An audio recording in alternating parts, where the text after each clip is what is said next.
That was crazy. Usually I'd let it crash and go to sleep, but I'm not letting listeners or speakers off just because me and James decided to fucking argue for an hour and take up everyone's time.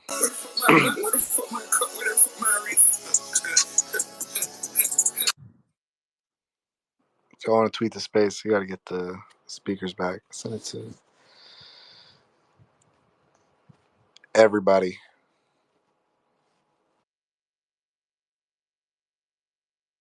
Whoops. Whoopsie.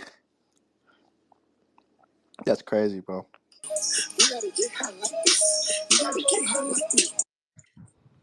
Yeah, we'll get right to it as everyone files in. YBK, we apologize. The space did crash.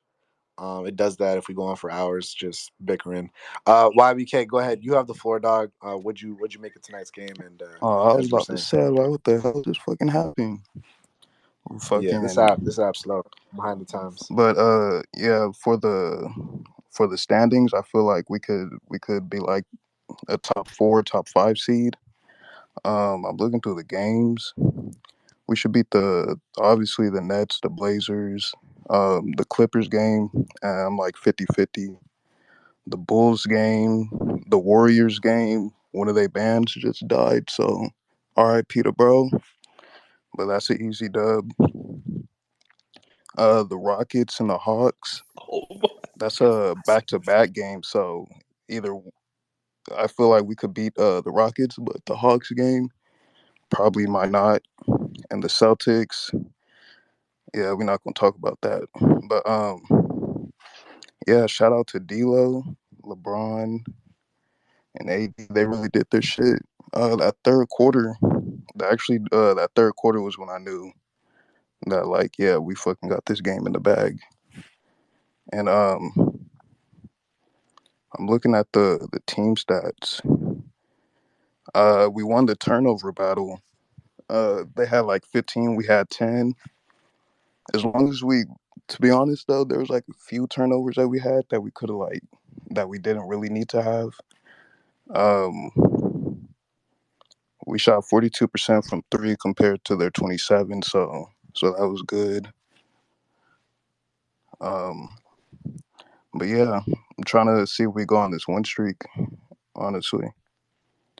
And one last thing, Vando is better than Cam, and this Max Christie. To be honest, I don't know. He had me hyped for the summer league, but I don't know. Like right now, I mean, it's whatever for him. Like I don't really care if he gets minutes or not. He doesn't really like. It's like whatever for me when he plays. But yeah, that's all I gotta say. Hey, we appreciate it, bro. Yeah, bro. The schedule, we have an opportunity to take advantage of it if we play our cards right. So, hope the Lakers keep the foot on the gas pedal for real though. We're gonna keep it moving. Betty, appreciate you waiting. What'd you make it tonight's game? Your take. Go ahead. Okay, so I just came in here, to celebrate with y'all because I'm so happy um, about the win. But I did enjoy, when y'all go Real House Husbands of Lakers Nation. That's funny to me. So I did enjoy that part. Uh, Rafi, I see you down there. Dan's flopping, I fear. I'm just letting you know. That's a little traders talk. That's a side note. But shout out to D'Lo, 80, Braun. The team just looks so beautiful when they play like this, and we all know that this is what they're really capable of. If D'Lo knows that he's going to get traded based on what Anthony said, it seems like that's the way it's going. That could explain why he's playing so well, because hopefully he wants to start wherever he's going and he's trying to enjoy his last games as a Laker. I'm actually kind of sad about that because now that he's playing well, I actually don't want to trade him anymore. So that actually kind of sucks. But as far as AR is concerned, I don't understand why he's not the piece that we need. I heard Mason talk about that earlier. If he's somebody who can give you 20 points fairly regularly, why is he not the piece that we need? And we somebody was talking about in the halftime space that we need a shooter. And we do. We need a reliable shooter. But here's the thing. Every time we try to get it, it gets fucked up. We tried it with Malik, flop. We tried it with Gabe, most likely out for the season. And so we have, LeBron can make multiple threes a game. D'Lo can make multiple threes a game. Now we're gonna have to make up for that because apparently he's leaving. Christian Wood can make multiple threes a game. AR can make multiple threes a game. Like I feel like through that combination, we should just try to work with that because every time we try to get a shooter, it doesn't work out. Um, when I don't speak in here during halftime, if like there's not enough time, I do my takes on my TikTok. So if y'all want to follow me on that, if you care what I have to say, same handle. And lastly, I just want to say, rest in peace to Dejan. I'm not going to try to say his last name because I know I'm going to fuck it up. He was only 45 years old. That's incredibly young and that's incredibly tragic. I'm 41. That's only 4 years older than me. So I just want to remind everybody, spend time with your loved ones when you can, because tomorrow truly isn't promised to any of us. He literally had a heart attack at dinner. You never know what's going to happen. Spend time with your loved ones. Tell them that you love them. Um, Return phone calls, return texts, because life truly is incredibly short. So my condolences to all of his loved ones and the whole Warriors organization. And no shade. I didn't miss Cam tonight, James. I'm sorry. I literally completely forgot about him. No shade to him, but what we have out there, that starting lineup seems to be working. Like I'm fine to roll with it. I'm just saying. And that's it. Lakers in 4. No facts, better. We appreciate it, Betty. And yeah, I don't know no. why y'all keep bringing up starting lineup like I said some shit about that. God damn, stop bringing that shit up to I was me. just, No one said nothing I about was that just gonna bullshit. say, No one here asked Damn. for Cam to start again. Like, stop that corny shit. I was just gonna say, just to Betty's point. I mean, yeah, definitely. Our condolences to the Warriors organization. Rest in peace to Dejan Milojevic. I think that's how you pronounce his last name, by the way. But yeah, seriously, like that's just at the end of the day. We all talk about basketball. We all break it down, but like it's tough to see things like this happen. And it does kind of just a reminder of how short life can be. So yeah, definitely. Seriously, like rest in peace to him. Hopefully, the league can lift up the Warriors, in a time like this, because it really is. I mean, this is at this point it has nothing to do with the game, right? Like it has nothing to do with the sport, nothing to do with basketball. These are humans. So yeah, condolences to them from me for sure. Just I probably can speak for all the everybody in here when I say that. So yeah, rest in peace to him for sure. Yeah, But yeah, we'll move forward, Shop. yeah, most definitely appreciate that, Betty. We're gonna keep it moving. OMT, go ahead. Haven't seen you in a minute, dog. Go ahead. What'd you make of tonight's Laker game? Well, they keep saying I could be missing for the couple games because we a little ass. I don't feel like talking about that shit at 1 in the morning. But today, well, these last couple games been great. I'm on the I can't help but notice train like everybody else. Well, everybody else except one, maybe two. Um, nah, on some real shit though. Cam have helped in some spots. We're not doubting that. We're not refuting that at all. Whether his value is better than Vando's is to be seen. I will say this though. When we added Vando, we did make the offs. Not saying that, we didn't have him from jump. So I don't know what the record would be looking like if Vando was healthy from jump versus Cam taking his spot. But We other added Mo than Bamba that, too, man. man, you said what wrong? I Are you said we. playing Call of Duty?